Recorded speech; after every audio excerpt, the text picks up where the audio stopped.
I'm going to cut straight to the bush so I can beat around it. I'm gonna be debunking everything Powerscalers say about Cole MacGrath. I'll start with versus Battle Wiki first. They say that convicts are capable of living for over hundreds of years, and their evidence is a dead drop from Infamous 1, where John states that the members of the First Sons there claimed that they're responsible for the Salem witch trials. John also says that that was probably apocryphal, aka doubtful, so the dead drop itself is telling to take that with a grain of salt. I don't doubt convicts would have much longer lifespans than regular humans, but this is not sufficient evidence that proves they're capable of living that long.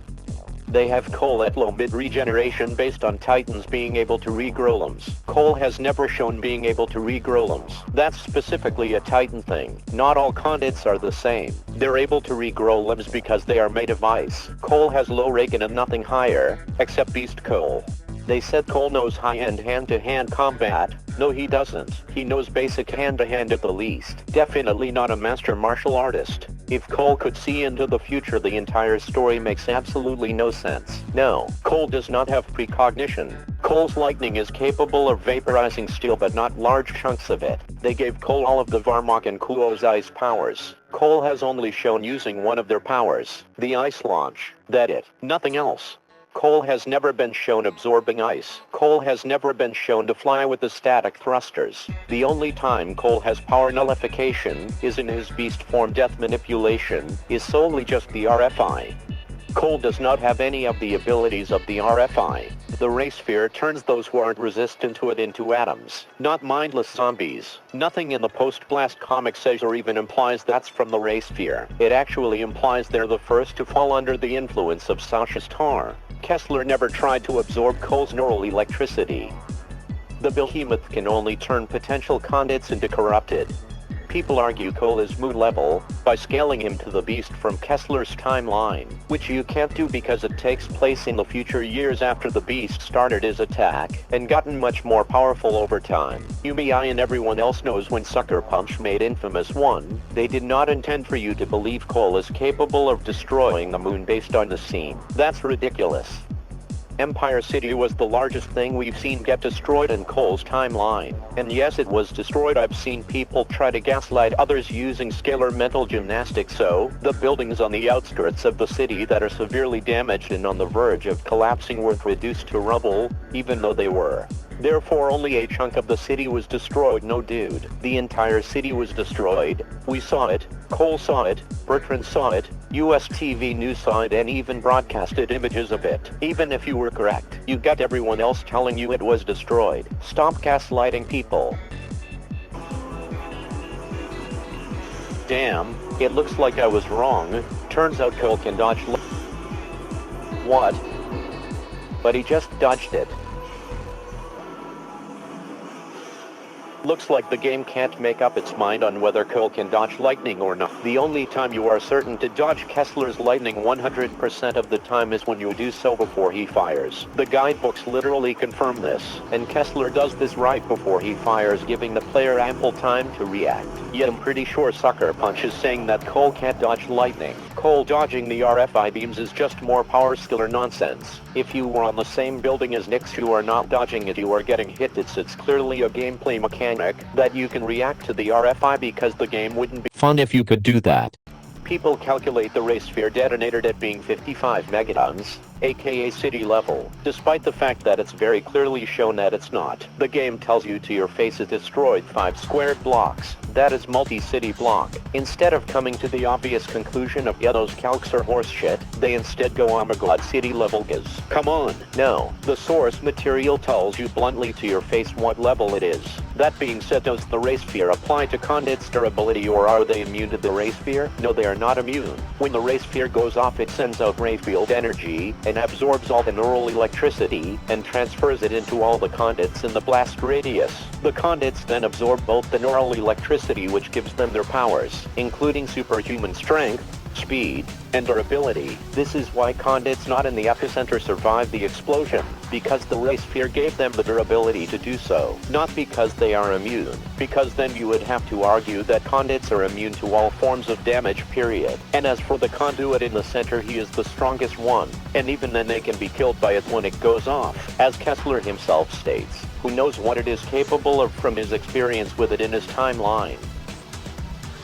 Now I'm going to talk about the people that downplay him, which mostly comes into form of arguing the gameplay mechanics are lore accurate and that conduits are glass cannons. I've already proven that conduits are capable of surviving the ray sphere through their own durability, but there is also a dead drop in Infamous 2 that proves that conduit AP does scale to their durability, as Dr. Wolf directly states that forced conduits go mad from their bodies wearing themselves out trying to sustain their powers. But Cole described a semi-truck collision as a small death. Cole survived the ray sphere explosion. Cole tanked a subway train hitting him at full speed. In the gameplay itself, Cole can tank attacks from the beast, as well as all the other conduits, including Titans, Devourers, Bertrand, Nyx, Kessler and Sasha, and Ravengers who are strong enough to flip semi-trucks when they charge. Hell, even before getting their powers, conduits have shown to have barely superhuman durability, as Cole demonstrated when he was run over by a truck, was thrown under the tires and whipped around. He was taken to the hospital, and he walked out the next day like nothing happened. But this feat is unquantifiable. No, it's not. Zeke gives a very clear description of what happened, and it is the very reason why Zeke isn't worried about Cole dying. This is why that scene is written into the comics. It was the author explaining to the audience why Zeke wasn't afraid of Cole dying. Compared to that, this is nothing. He'll be fine. People that say this feat is unquantifiable are just high off of copium. This feat in the comics, plus every fight Cole has ever had with a conduit, especially his fight with the beast, since that was his whole narrative, is built around, as well as the ray sphere and forced conduit dead drops, provide irrefutable proof that Cole is not a glass cannon.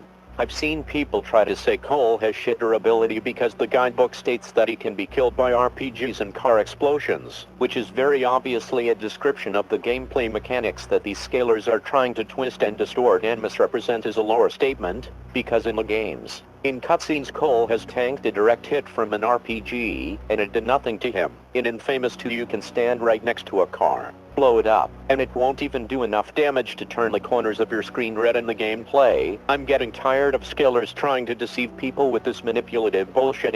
In Infamous 1, Cole said it himself that the Reapers couldn't kill him.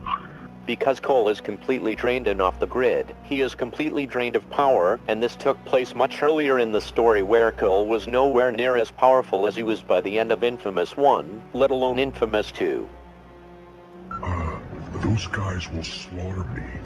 I can barely see, and charging up that tower drained me dry. Moya could hold Cole at gunpoint. This is not evidence, like at all. In no way is the fact that Moya points a gun at Cole's head evidence that Cole is a glass cannon in any way, shape, or form. I remember someone doing this exact same thing in The Boys. Someone points a gun at a Soup's head, clearly based on this evidence that bullet is gonna go right through the Soup's skull, right? Nope, it bounced off her head. The gun actually has to go off, and the bullet make contact with their body for it to even be considered evidence. He needed the help to raid the plantation and Fort Philippe. No, he didn't. I know he doesn't, because you can clear them out yourself in UGC. These plot points weren't written with scaling in mind. Cole jumped off the trolley full of explosives. Cole jumping off the trolley is not evidence he can be harmed by the explosion. A singular mortar sounded like something that could kill him, which it can.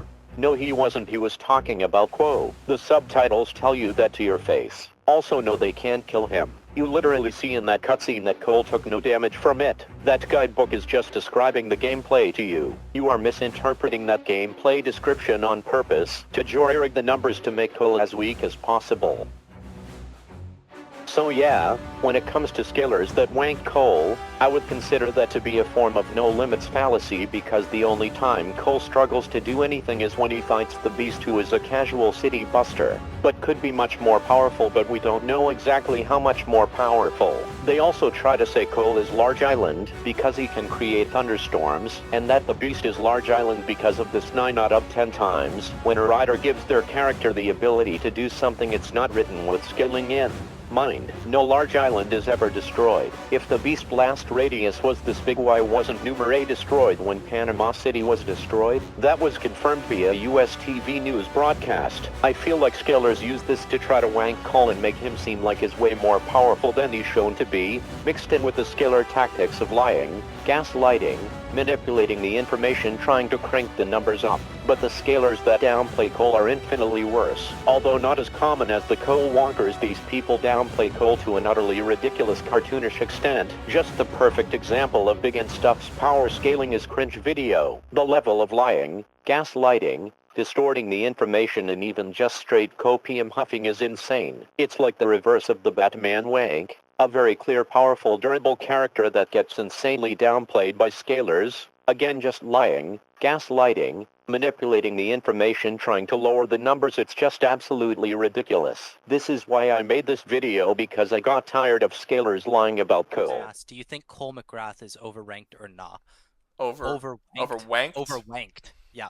I think pretty much have no clue what that means. I think pretty much everybody at any point is overwanked. Probably. To answer your question, Dan, when they mean, like, you know, the fans make him seem like he's too he's way more powerful than he is. Well, yeah, because there's people who believe that Cole MacGrath is destroying the moon. Like, I've talked to people who believe that he is a moon destroying character because I don't even think I know anybody that said that. I do. I know several. Well, the reason why they think that is because in Infamous 2, there's an alternate future version. Oh, is it Infamous 2 or Infamous 1? One of them, there's an alternate future version where they show that the beast not the beast, but the moon was fucking destroyed in an alternate future. And everyone's saying, well, okay, the beast is clearly the person who did that, ergo the beast is moon level, you beat the beast. We don't know that, though. I know. I am aware. But, so, I mean, look, any character you take, and I'm going to say this for basically anything, any character that you say, like, oh, is this character wanked? The answer is both yes and no, because every single character is going to be overwanked, and every single character is going to be underwanked. Some I think are more than others. Like, I think Dante is, like, DMC characters in general are insanely overwanked more often than they're underwanked, but they are overwanked a lot. I think Cole MacGrath is probably one that's overwanked a lot and also underwanked. That's just kind of the way it is. I think Dragon Ball Z is incredibly overwanked and incredibly underwanked. Like, it's it is so definitely overranked. Okay. It gets bored down and a bunch of bullshit. I don't like scaling in Yeah. particular. I like the scenarios more than I like the concept of the math and the scaling. I think scaling can work in certain situations. I don't. I think it's all. I think it's all completely. Relying on entirely. I think the entire community of scaling have all come together to say a bunch of wrong shit as unanimously as a group. Like, I don't. That's a fair argument I've heard made. Even some people in the community I'm in have said, like, scaling is a very kind of awkward thing to. You can't overly rely on scaling. Like, think about that in a real life situation. Like, they're just wrong. Let's say I'm a karate student. Let's say I'm a karate student. I beat, my sensei in order to get a certain rank, and then my sensei has to beat certain other people to get to his rank. Does that mean I am better than someone that's higher ranked because of scaling? That doesn't make any sense for various reasons. Even if you go forward than that, like there's so many things that are accepted as parts of scaling that is just, even if you think about it for 5 seconds, just don't work. Like the idea that that if you are capable of punching at a certain level, that means any attack that's less than your punch, you cannot be harmed by. Your durability would overcome it. That's not true. Anyone who's ever been in a fight knows that's not true. That's completely false. The entire concept of dimensional tiering is completely fabricated and made up.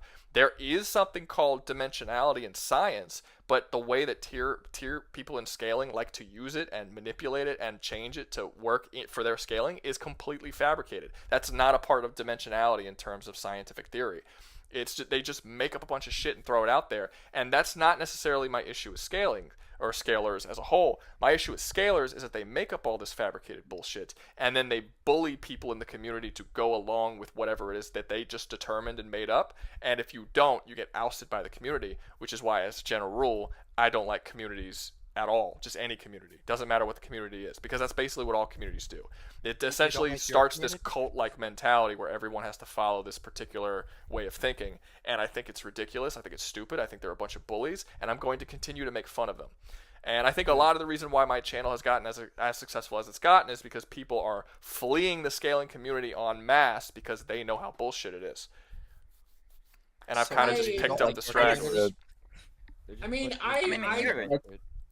I've been into a scaling server, and I pointed out some things, and this guy refused to believe what I was throwing in.